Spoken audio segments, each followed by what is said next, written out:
Partatlo, the gang's all here.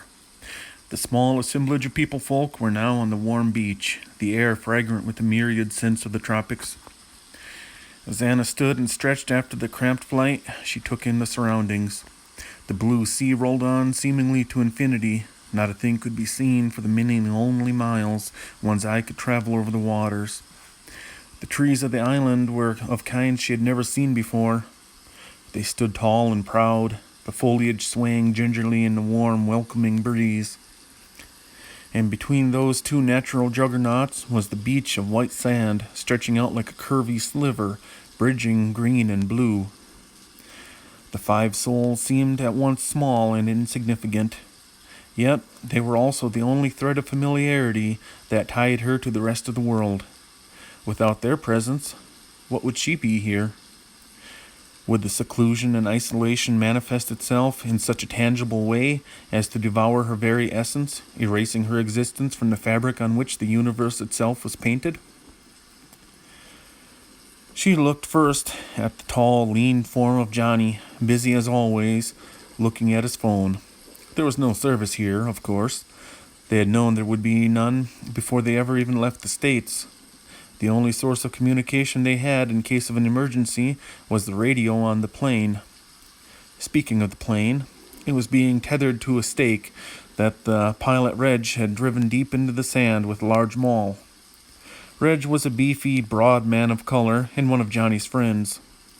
A former Marine Corps aviator, he exuded a sense of confidence, an easy manner that made him quite enjoyable to be around, having become quite fast friends with her despite their limited interactions. Near the tree line, unpacking the tents from the luggage, was Albert. Old Al was a smallish, rather mousy man. Thick glasses and a receding jaw gave him a somewhat comical look, though he was an excellent behind-the-scenes IT guy.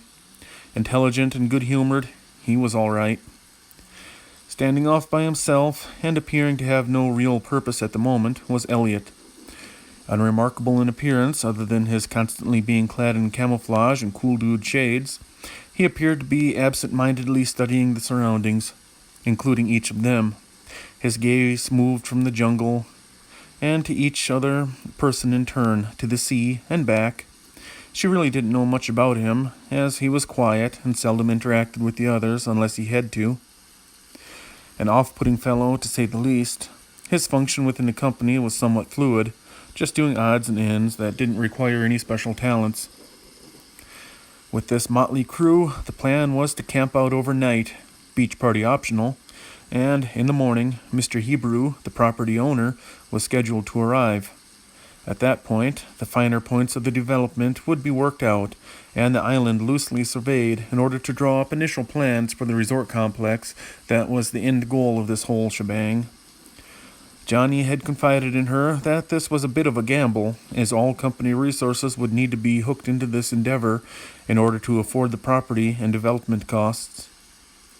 There was obviously some limited investor backing for the construction, but the actual real estate purchase was an out-of-pocket affair, with the initial cash down payment due at signing. That meant that a substantial amount of U.S. currency was in their midst at this very moment. He hadn't exactly asked her to count the money, but she knew it must be in the hundreds of thousands. Thinking about that much money, with no bank guards or police for hundreds of miles, made her feel a bit uneasy. But then again, way out here, what could happen?